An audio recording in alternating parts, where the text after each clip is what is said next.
What's up guys, welcome back to my channel, and if you're new here then welcome to our little corner of the internet. Today we're going to be watching a video titled Government Helps by Destroying 700,000 Working Cars. Cash for Clunkers, and this is from the Fat Electrician. This is an older video, but I just saw it on my homepage and I love Fat Electrician videos, so we're gonna watch it anyways. Let's see what this video is about. Okay, this is becoming a pattern at this point. Oh, wait. It would be better if we could hear it. Okay, this is becoming a pattern at this point. Every single time I find a truck that I want, it's borderline impossible to get, and after 5 seconds of research, I find out that the United States government is directly responsible. Today we're talking about the Cars Act, aka Cash for Clunkers. Okay, I'm already upset, so here's how we got here. I originally wanted a Toyota Champ. It's like this $15,000 super cheap Toyota truck that you can buy and just go do truck stuff with, okay? It's very cheap, it does what it's supposed to do, it's what I wanted. So I hopped on Google. Wait, I'm confused. I think I've seen this video. I'll need to check. Okay, I don't think I've reacted to this video before, but he must have been really upset because I've definitely heard him say something about this truck before. And was like, hey, when are these going to get released in America? Because I'm going to buy one. Oh, turns out they're not getting released in America. Why not? The same reason I can't get the Toyota Hilux, the other truck that I've wanted literally forever. And it's because in the 1960s, Germany was buying too much American poultry, so they put a tariff on American chickens, to which the American president, Lyndon B. Johnson, got upset. So he retaliated by putting a tariff on small cargo vehicles, aka small trucks. This is referred to as the chicken tax. I did a whole video on it. Okay, but the abbreviated version is I don't get to buy the truck I want because of Lyndon B. Johnson and chickens 80 years ago. So I'm like, okay, you know what? It's fine. There's other trucks in the world. I'm gonna go. What do the chickens have to do with it? I'm just gonna pick another cool truck. To me, I'll just get an older American truck that's already here. It'll be cheap. It'll be great. And right away, I knew exactly what truck I wanted. I wanted the truck that was new when I was a kid, when I was 6, 7, 8, 9, 10, 11 years old, because that truck was new when I was a kid. So it's gonna be new to me for the rest of my life. It's just gonna feel that way regardless of how old it gets. And that truck to me is a 4th gen GMC, specifically the Chevy version, the K1500. Delete me. Nice trench gun. Whatever. Thank you. Oh, did you want this watch? Yeah, I did actually. Okay. I don't know anything about firearms, but I think she just loaded it and left it there. I don't know what it is, but whatever. Thanks, love you. Whatever.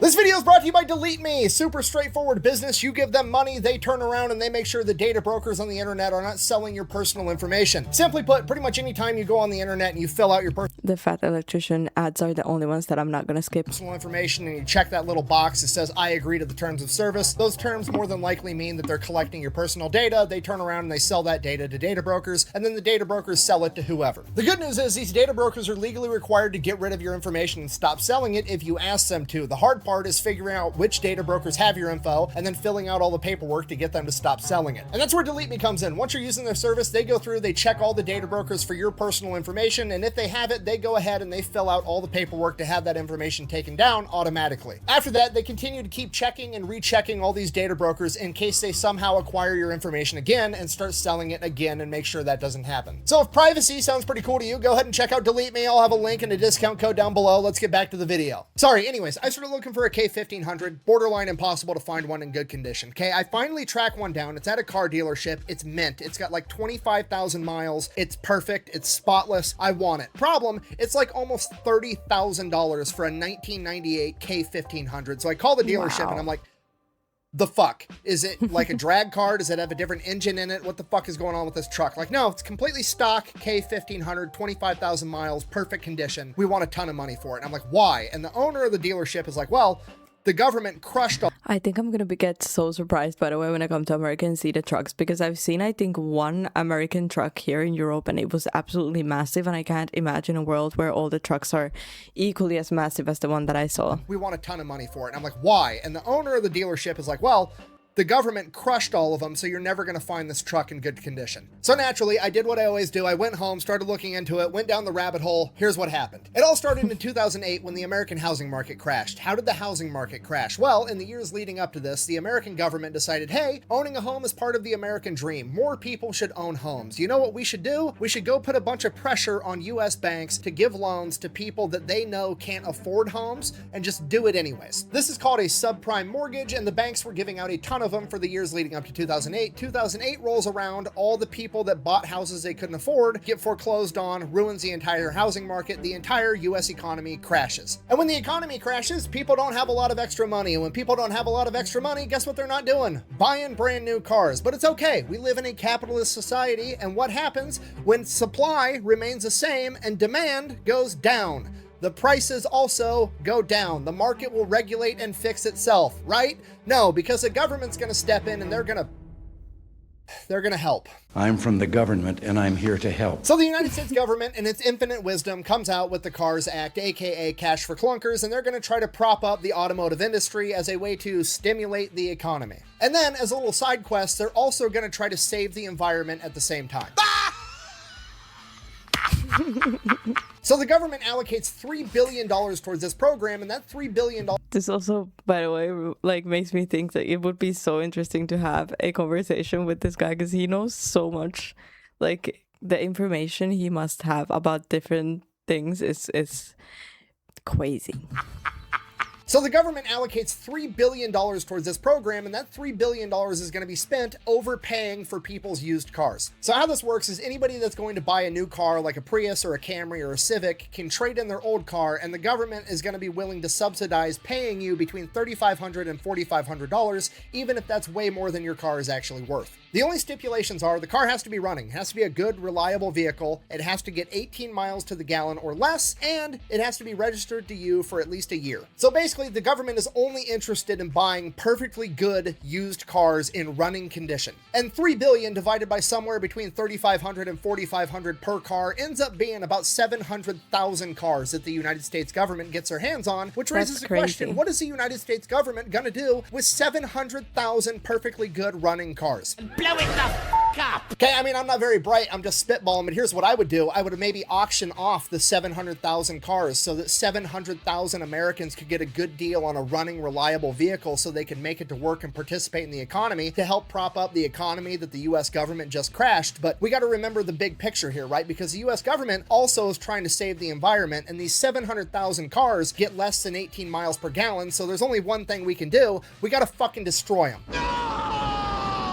Yeah, that's what we're gonna do. That makes no sense at all. The second your car gets traded into a dealership, that dealership is legally required to drain all the oil out of the engine, pour a specialty chemical inside of it, put it in park, and have a mechanic hold the gas pedal down until that specialty chemical turns into glass in the engine and blows up the entire thing, and then they're gonna crush it and turn it into garbage. You know, as one last fuck you to the environment right before we save it.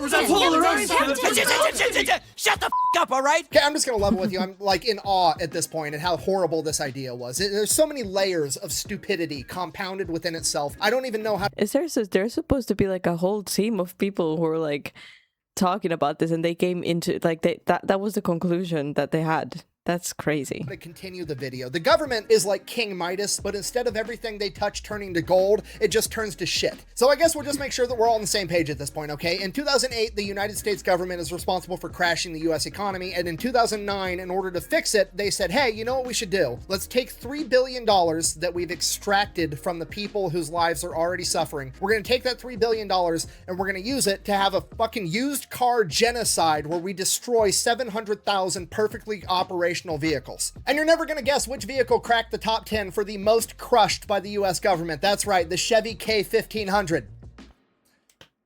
You know what? Actually, it's fine. I'm sure this was well worth it, and I'm sure that we saved the environment. Let's just go ahead and check the stats. According to the University of Michigan, the average miles per gallon of the average American vehicle went up a total of 0.7 miles per gallon. Okay, that's not a lot. How much did it actually save the environment, right? I mean, that's what actually matters. How much CO2 did we prevent from going into the atmosphere, right? Okay. The CARS program prevented 4.4 million metric tons of CO2 from entering the atmosphere. That's a big fucking number. That's probably a good thing, right? That accounts for I was just about to say that they probably just made that number like look big when it's in actuality it's nothing. Approximately 0.4% of US emissions. You know what?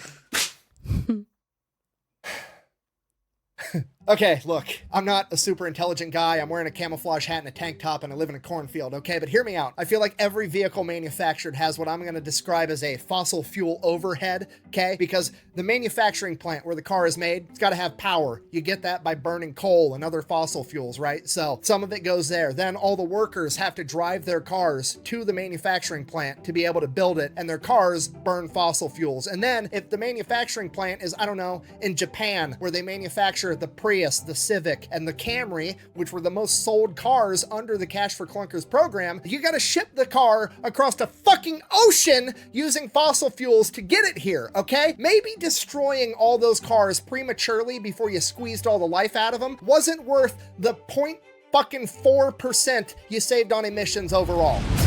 Oh yeah, well at least the United States government propped up the auto industry, because without those sales, they probably would have had to lay off a bunch of American auto workers. But did you not just listen to what I just said? The top 3 cars sold during the Cash for Clunkers program were the Honda Civic, the Toyota Prius, and the Toyota Camry, okay? Most of those are made over in Japan. There's a couple that are made here in America, depending on the trim model. Overall, across the entire program, only 44% of the cars purchased under Cash for Clunkers were actually made in America. So essentially what you've done is take $3 billion from the American taxpayers and give it to foreign auto manufacturers. Secondly, in the months following the Cash for Clunkers program, there were way less car sales than there should have been according to the previous year's data, meaning Cash for Clunkers didn't increase the number of car sales, it just moved them from one month to another. So since there weren't actually any more cars sold during Cash for Clunkers, that means that the US is now down 700,000 cars, right? And what happens when supply lowers and demand remains the same? That's right, prices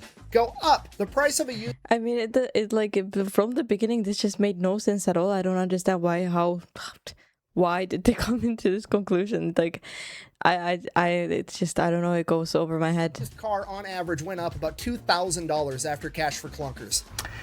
This is the worst. So essentially, the United States government has taken $3 billion, given it to foreign auto manufacturers so that they can subsidize rich people buying new Priuses while poor people have to pay $2,000 more for their used car. Fucking great job.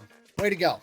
But wait, it gets even worse, because a lot of the people that bought new cars during Cash for Clunkers shouldn't have really bought new cars. They were just overly incentivized to do it because the government was subsidizing it, right? Where the fuck are my notes? According to CNW research, buyers that bought during Cash for Clunkers experienced 2 times the normal repossession rate and 5 times the amount of buyer's remorse.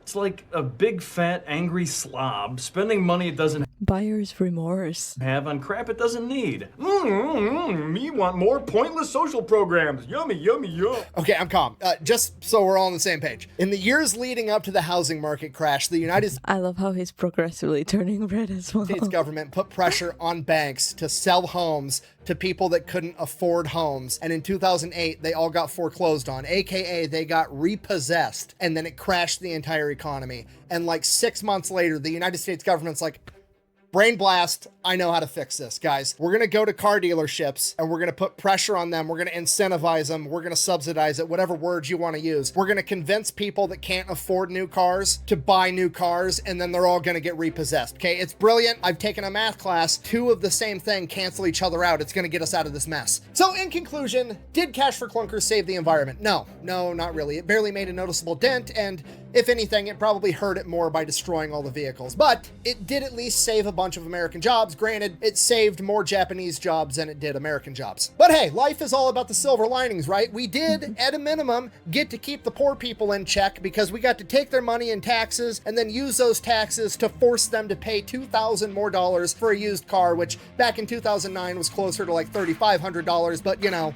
whatever. Anyways, I'm gonna go keep looking for a truck. Thanks for watching. Best way to support the channel is go buy some merch over at thefatelectrician.com. Quack bang out. I legitimately can't even tell anymore if politicians are stupid or evil. It's probably both. It's probably both. And what did we learn here? Taxes are always the issue. I agree. Thank you guys for joining me for this video. I really hope you enjoyed it. Please like, subscribe if you haven't yet, and I'll see you guys in the next video.